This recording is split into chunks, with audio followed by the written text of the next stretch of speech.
ഒരുപാട് ബിസിനസ്സുകളിൽ ആൾറെഡി ഒരുപാട് ലിക്വിഡിറ്റി ഉണ്ട്. അത് മേ ബി ചിലപ്പോ ഇൻവെന്ററി ആയിട്ടായിരിക്കാം. ഒരുപാട് ഇൻവെന്ററി ഉണ്ട്, അവർക്ക് ഭയങ്കര കോൺഫിഡൻസ് നൽകും. ഒരുപാട് സ്റ്റോക്ക് ഉണ്ടല്ലോ, അതോടൊപ്പം തന്നെ കിട്ടാനും കുറെ പൈസ ഉണ്ടാവും. പക്ഷെ ഇത് രണ്ടും ഉണ്ടാവും, പക്ഷെ എന്തുണ്ടാവില്ല, ക്യാഷ് ഉണ്ടാവില്ല. ക്യാഷ് ഇല്ലാതെ നമുക്ക് ഒരിക്കലും ബിസിനസിനെ ഗ്രോത്തിലേക്ക് കൊണ്ടുപോകാൻ കഴിയില്ല, അടുത്ത ലെവലിലേക്ക് എക്സ്പാൻഡ് ചെയ്യാൻ ഒന്നും സാധിക്കില്ല.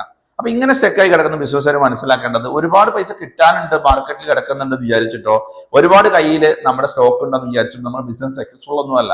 ആ ലിക്വിഡിറ്റി നിങ്ങൾക്ക് ഒരു കോൺഫിഡൻസ് നൽകുന്ന സാധനമല്ല. നിങ്ങൾ ഓരോ ദിവസം നിങ്ങൾക്ക് ലോസ് സംഭവിക്കുന്നുണ്ട്. കാരണം ഇൻവെന്ററി ലോസ് എന്ന് പറയുന്നത് ഡോസ് സംഭവിക്കുന്നുണ്ട്. ഡോസ് എന്ന് പറയുന്നത് ഡിക്രീസിങ് ഓഫ് ഷെൽഫ് വാല്യൂ.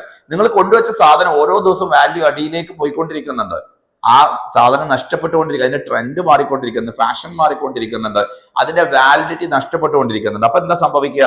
സ്വാഭാവികമായിട്ട് ആ ഡോസ് ഫ്യൂച്ചറിൽ കാൽക്കുലേറ്റ് ചെയ്യുമ്പോൾ അത് ലോസ് ആയിട്ട് മാറും എന്നുള്ളത്. അതോടൊപ്പം തന്നെ റെസീവബിൾ പൈസ നമുക്ക് കിട്ടാൻ കുറെ ക്യാഷ് ഉണ്ട്, കാലങ്ങൾ കഴിഞ്ഞതിന് വെച്ചിട്ട് അതിന്റെ 30% or 40% നമുക്ക് കിട്ടില്ല. അപ്പൊ അവിടെയും ലോസ് സംഭവിക്കും. അതുകൊണ്ട് കുറെ കാലമായിട്ട് കിട്ടാനുള്ള ക്യാഷിനെ നോക്കിക്കൊണ്ട് നിങ്ങൾ അത് പ്രോഫിറ്റ് ആയിട്ട് ജഡ്ജ് ചെയ്യണ്ട. അതുപോലെ ഇൻവെന്ററി എല്ലാ ദിവസവും ഒരേ വാല്യൂ അല്ല, വാല്യൂ കുറഞ്ഞുകൊണ്ടേ ഇരിക്കുന്നുണ്ട്. അതുകൊണ്ട് വളരെ ശ്രദ്ധിക്കുക. ഇത് രണ്ടും കൂടുതലുള്ള ബിസിനസ്സുകാര് ആൾവേസ് ഇതിനെ ഏറ്റവും കുറഞ്ഞ രീതിയിലേക്ക് റെഡ്യൂസ് ചെയ്യാൻ വേണ്ടിയുള്ള ശ്രമം നടത്തുക. ഇല്ലെങ്കിൽ നിങ്ങളുടെ ബിസിനസിന്റെ ഫ്യൂച്ചറിൽ അത് നിങ്ങളെ സൂയിസൈഡ് ആയിട്ട് മാറും.